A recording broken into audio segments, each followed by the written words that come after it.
तो दीवानों, एपिसोड 3 की शुरुआत बियमपाल से होती है। वो और उसके साथी पार्टियों के नीचे छुपे होते हैं। अब उसी पार्टी पर एक ज़ॉम्बी एक इंसान को खा रहा होता है, जिसकी खून की बूंदें पार्टी से होकर बियमपाल के मुंह पर गिरती है, जिस वजह से खून की खुशबू सूंघकर ज़ॉम्बी उन पर भी अटैक कर देते हैं। लेकिन बियमपाल वो ज़ॉम्बीज को चकमा देकर वहाँ से भी भाग जाता है और फाइनली बियमपाल जेल में चला जाता है, जहाँ वो एक सिपाही से कहता है जल्दी जल्दी खोलो दरवाज़ा। और अब क्योंकि वो सिपाही जेल के दरवाजे का ताला नहीं खोल पाता है, ज़ॉम्बी उन पर भी अटैक कर देते हैं और वो सिपाही उनका चारा बन जाता है। अब बियमपाल यहाँ से भी भागने में कामयाब हो जाता है। वो चाबियों को उठाता है और सीधे आगे की जेल का ताला खोलता है, जहाँ सीओबी बंद थी। अब इतने में ही सारे ज़ॉम्बीज भी आ जाते हैं, इसलिए बियमपाल अपने सिपाही के हाथ में ताला दे देता है। अब जैसे ही वो सिपाही ताला लगाने जाता है, ज़ॉम्बीज उसके हाथ पर काट लेते हैं। ताला तो लग जाता है, पर अब सीओबी, बियमपाल और वो इन्फेक्टेड सिपाही एक ही जेल में थे। और फिर कुछ ही मिनटों में हम देखते हैं कि वो सिपाही चेंज होकर ज़ॉम्बी बन जाता है और मैजिस्ट्रेट और सीओबी पर अटैक करने लगता है। पर सीओबी अपनी बहादुरी बताती है और तलवार उठाकर उसका गला काट देती है, जिस वजह से वो ज़ॉम्बी वहीं पर मर जाता है। वहीं दूसरी ओर जेल में जो दूसरे सिपाही कैद थे, वो भी बेचारे खुद को बचाने की बहुत कोशिश करते हैं, पर ज़ॉम्बी की जात किसी को छोड़ती है क्या? ज़ॉम्बी उनको भी खा जाते हैं। वहीं दूसरी ओर यॉन शीन एक छोटे से बच्चे को ज़ॉम्बी से बचाता है और उसे उसके गांव वाले लोगों को दे देता है। फिर एक औरत चिल्लाते हुए आती है, उसके पीठ पर बच्चा बंधा होता है।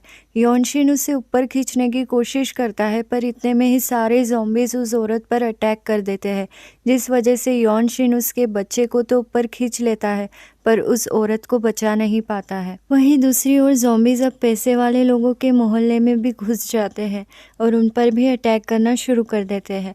और फिर उसके बाद ज़ॉम्बीज मछुआरों के बस्ती में भी घुसकर आतंक मचाना शुरू कर देते हैं। फिर सीन उस मेडिसिन बनाने वाले आदमी पर शिफ्ट होता है, जिसे मू योंग ने सीओबी के बारे में पूछा था। अब उस मेडिसिन बनाने वाले आदमी को भी ज़ॉम्बी काट लेता है और फिर वो मेडिसिन बनाने वाला आदमी ज़ॉम्बी बनकर अपने ही पिता को काट लेता है। वहीं दूसरी ओर हम देखते हैं कि एक माँ जिसको ज़ॉम्बी ने काट लिया है, वो अपनी बेटी को एक बक्से में छिपा देती है ताकि वो उसको कोई नुकसान ना पहुंचा पाए। फिर अपने बेटी को बक्से में डालकर वो औरत ज़ॉम्बी में बदल जाती है, पर इतने में ही उसकी दूसरी बेटी उसके सामने आ जाती है, जिस वजह से वो औरत ज़ॉम्बी बनकर अपनी ही बेटी को खा जाती है। फिर सीन चैंग पर शिफ्ट होता है। वो जेहुलियन से डोंगने जाने के लिए नदी के तट पर ही खड़ा होता है, पर उसे ये दिखाई देता है कि डोंगने बर्बाद हो चुका है। अब चैंग ये देख ही रहा होता है कि इतने में ही नदी के पुल पर से डोंगने के बचे कुछ रहवासी भागकर जेहुलियन की तरफ आते हैं और उनके पीछे ज़ॉम्बीज भी आते हैं और इन सब को देखकर चैंग जंगल में भाग जाता है। अब ज़ॉम्बीज उस पर अटैक करने ही वाले होते हैं कि मू योंग बाण चलाकर एक एक ज़ॉम्बीज को मारता है और लास्ट में पुल ही तोड़ देता है, जिस वजह से ज़ॉम्बीज पानी में गिर जाते हैं। फिर भी कुछ ज़ॉम्बीज उन पर अटैक कर देते हैं और इस वजह से चैंग को उनका गला काटना पड़ता है। फिर मू योंग चैंग को लेकर दूसरे गांव भागता है, तो वहां आकर ये लोग देखते हैं कि वहां पहले से ही डोंगने गांव के लोग भीड़ जमा कर कर खड़े हैं, पर वो उस पार नहीं जा पा रहे हैं क्योंकि उस गांव के लोगों ने ज़ॉम्बीज अंदर ना घुस पाए, इसलिए पहले से ही दरवाजे लगा दिए थे। और लोग जब भी ऊपर चढ़ने की कोशिश कर रहे थे, तब सारे सिपाही मिलकर उन्हें ऊपर से बाण मार रहे थे। फिर इतने में ही ज़ॉम्बीज की जतरा भी पीछे से आ जाती है, इसलिए कुछ लोग साइड से निकलकर वहां से भाग जाते हैं, जिनमें चैंग और मू योंग भी निकल जाते हैं। फिर आगे जाके चैंग और मू योंग पानी में कूद जाते हैं और उनके पीछे कूदे कुछ ज़ॉम्बीज पानी में ही डूब जाते हैं। पानी में गिरते ही उन ज़ॉम्बीज के बॉडी में से कुछ कीड़े बाहर आते हैं, जो कि शायद वायरस के कीड़े हैं। और यहाँ पर हमें एक और थ्योरी समझ में आती है कि ज़ॉम्बीज पानी में सरवाइव नहीं कर सकते, पर ये कीड़े का क्या कनेक्शन है, तो इन कीड़ों से रिलेटेड थ्योरी हम आगे देखेंगे। अब चैंग और मू योंग बच जाते हैं और कुछ ज़ॉम्बीज़ उन्हें पहाड़ पर खड़े रहकर देख रहे होते हैं, जिस वजह से हमें ये भी पता चलता है कि ज़ॉम्बीज़ सुबह की रोशनी के साथ साथ पानी से भी डरते हैं। फिर सीन हनियान में शिफ्ट होता है, जहाँ रानी और रानी के पिता चोहक जो राजा के ज़ॉम्बी को एक औरत खाने के लिए देते हैं और राजा उस औरत का मांस बड़े ही मजे से खाता है। फिर यही सीन में हम देखते हैं कि रानी के मोजे खून से भर जाते हैं, तो वो चुपचाप से उन्हें छिपा लेती है ताकि उसका राज चोहक जो को पता ना चले। अब ये राज क्या है वो भी हम आगे के एपिसोड में देखेंगे। फिर सीन यॉनशिन पर शिफ्ट होता है। वो कुछ लोगों के साथ मिलकर एक बिल्डिंग के ऊपर के माले में छिपा होता है और वही बहुत सारे ज़ॉम्बीज़ हम सीन में देखते हैं जो कि उस माले पर पहुंचने की कोशिश कर रहे हैं।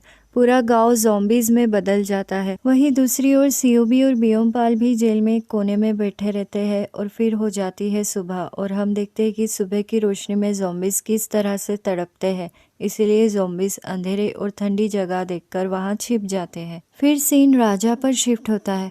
एक औरत उसके चेहरे पर पाउडर लगा रही होती है और वही दूसरी ओर हम रानी के कपड़ों पर खून लगा देखते हैं, जिस वजह से रानी नहाने चली जाती है और वही रानी की सबसे खास औरत रानी के उन खून से भरे कपड़ों को जला देती है। वही दूसरी ओर डोंगने में सुबह होने पर बक्से में बंद वो बच्ची भी बाहर आ जाती है और ये देखती है कि उसके गांव में कोई नहीं बचा है। फिर यॉनशिन, बियोमपाल, सीओबी और गांव के बचे कुचे लोग भी बाहर आ जाते हैं। फिर बियोमपाल यॉनशिन से पूछता है ये क्या है, ये कहाँ से आया, तो सीओबी उन्हें पूरी कहानी बताती है।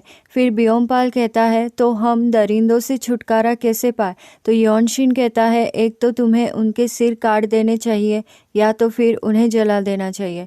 पर यॉनशिन को ये कैसे पता है कि दरिंदे सिर काट देने या जला देने पर मर जाते हैं, तो हमें यहाँ ये पता चलता है कि शायद यॉनशिन पहले भी इन दरिंदों से मिल चुका है और ये ज़रूर सबसे कुछ छिपा रहा है।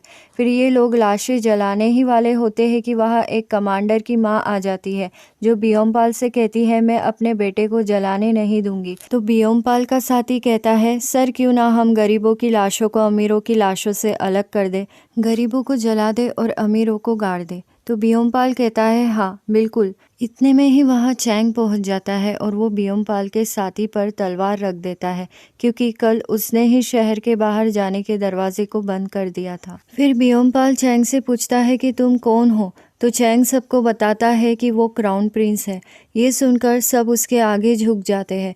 फिर चैंग सारे सिपाहियों को आदेश देता है कि सारी बॉडीज रात होने से पहले जला दी जाए और उसके आदेश का पालन होता है। फिर सीन राजा के मंत्री पर शिफ्ट होता है जो एक काउंसिलर से मिलने जाता है। वो काउंसिलर मंत्री से कहता है मुझे खबर मिली है कि राजा के महल से लाशें मिल रही है। तो मंत्री कहता है क्या, ऐसा नहीं हो सकता। पर जब मंत्री इस बात पर गौर करता है कि चोहक जो महल में दूसरे किसी भी आदमी को क्यों नहीं जाने दे रहा है, तो उसे इस बात पर यकीन हो जाता है। तो मंत्री कहता है पर हम कर क्या सकते हैं, हम उन लाशों को ढूंढने के लिए महल में जा भी नहीं सकते क्योंकि हमें रानी महल में घुसने नहीं देगी। तो काउंसिलर कहता है हम लॉर्ड अनह्योन की मदद लेंगे। अनह्योन अपने जन्मभूमि सांजू पर है और वो 3 सालों से अपनी माँ के मरने का शोक मना रहे हैं। काउंसिलर के ऐसा कहते ही सीन अनह्योन पर शिफ्ट होता है जहाँ वो अपनी माँ के समाधि के पास होते हैं। अब ये अनह्योन कौन है, इनकी माँ की मौत कैसे हुई और ये 3 सालों से हॉनह्योन क्यों नहीं आए हैं, ये सारे सवाल हम आगे की सीरीज़ में देखेंगे। मुझे तो लगता है कि यॉनशिन, अनह्योन और डॉक्टर ली और साथ में चोहक जो, ये सब आपस में कुछ संबंध रखते हैं क्योंकि इन सब के पीछे 3 साल पहले वाला कनेक्शन बताया जा रहा है। फिर एक सिपाही भागते भागते जाता है और चोहकजो को मैसेज देता है कि काउंसिलर अनह्योन को पत्र लिख रहे हैं। अनह्योन ने 3 साल पहले भी युद्ध में हमें जिताया था और अगर कभी वो क्राउन प्रिंस से मिल गया तो सब कुछ खत्म हो जाएगा। फिर सिपाही की पूरी बात सुनने के बाद चोहकजो कहता है कुछ नहीं होगा, अनह्योन कभी भी मेरे खिलाफ नहीं जाएगा। और यहाँ पर हमें ये पता चलता है कि अनह्योन का कोई तो राज है जो चोहकजो जानता है, जिस वजह से वो ये कह रहा है कि अनह्योन कभी भी मुझ पर हमला नहीं कर सकता। फिर सीन ब्योमपाल और सीओबी पर शिफ्ट होता है, जहां ब्योमपाल सीओबी से शुक्रिया कहता है उसकी जान बचाने के लिए, और यहाँ पर हमें ये पता चलता है कि ब्योमपाल को सीओबी पर क्रश हो गया है। फिर वहाँ से सीओबी मू योंग के साथ जेहोलियन चली जाती है और वहाँ के दरवाजे को देखते ही वो भाविक हो जाती है। और फिर सीन पास्ट में शिफ्ट होता है जब उस दिन दरवाजे पर से खून गिर रहा था। जब यॉन शिन और सीओबी खून को देखकर बाहर गए थे तब बाहर का नज़ारा देखकर वो वापस अंदर आ गए थे और इतने में ही डॉक्टर ली भी वहाँ आ गए थे। फिर डॉक्टर ली ने सीओबी से कहा जब दानी को दरिंदे ने काटा था तब वो बीमार हो गया था और फिर उसकी मौत हो गई, पर अब जब ये दरिंदे किसी को काट रहे हैं तो वो तुरंत दरिंदे बन जा रहे हैं। ये बीमारी अब बदल रही है पर इसका इलाज है, ऐसा कहकर डॉक्टर ली ज़मीन पर गिर जाते हैं क्योंकि उनको भी किसी ज़ॉम्बी ने कंधे पर काट लिया था। फिर सीन प्रेजेंट में शिफ्ट होता है जहां सीओबी क्राउन प्रिंस को डॉक्टर ली की जर्नल बताती है जिसमें साफ साफ लिखा था कि डॉक्टर ली ने हनियान के राजा की मौत के बाद उनके शरीर में नीडल का इस्तेमाल करके पुनर्जीवित पौधे का रस 2 घंटे तक रखा गया था, जिस वजह से राजा जिंदा हो गए थे। पर साथ में ये भी लिखा था कि इस बीमारी का इलाज है, और यहाँ पर हमें ये पता चलता है कि सीओबी उस दिन उस बर्फीली जगह पर पुनर्जीवित पौधे को ढूंढने के लिए गई थी ताकि वो इस बीमारी का इलाज ढूंढ सके। फिर यहाँ पर हम देखते हैं कि चैंग बहुत गुस्सा हो जाता है ये जानकर कि उसके पिता को चोहकजो ने सियासत पाने के लिए फिर से जिंदा किया है, और फिर वो मियोंग से कहता है हम अनह्योन के पास जा रहे हैं, मैं चोहकजो पर हमला करूंगा, और वो वहाँ के लिए निकल जाता है। वहीं दूसरी ओर हम देखते हैं कि डोंगने के कुछ बचे कुचे अमीर शाम होने के पहले डोंगने को छोड़कर और वहाँ के गरीबों को वही छोड़कर वहाँ से भाग जाते हैं। ब्योमपाल जहाज में चला जाता है, वो भी क्राउन प्रिंस को बिना बताए। फिर वही जहाज में हम देखते हैं कि वो बूढ़ी औरत जो कमांडर की माँ थी वो अपने साथ एक बक्सा छिपाकर लेकर आती है जिसमें उसके बेटे की लाश होती है। तो इसी के साथ ये एपिसोड यहीं पर फिनिश होता है। आगे क्या होता है ये जानने के लिए बने रहिए मेरे चैनल दीवाने हैं हम पर। जल्द मुलाकात होगी अगले एपिसोड में। लाइक शेयर सब्सक्राइब कर दो, अच्छे लगे हम तो मानो इतनी सी बात, दीवाने हो तुम तो। लाइक शेयर सब्सक्राइब कर दो, अच्छे लगे हम तो मानो इतनी सी बात, दीवाने हो तुम तो। अलविदा दीवानों, जल्द मुलाकात होगी अगले एपिसोड में।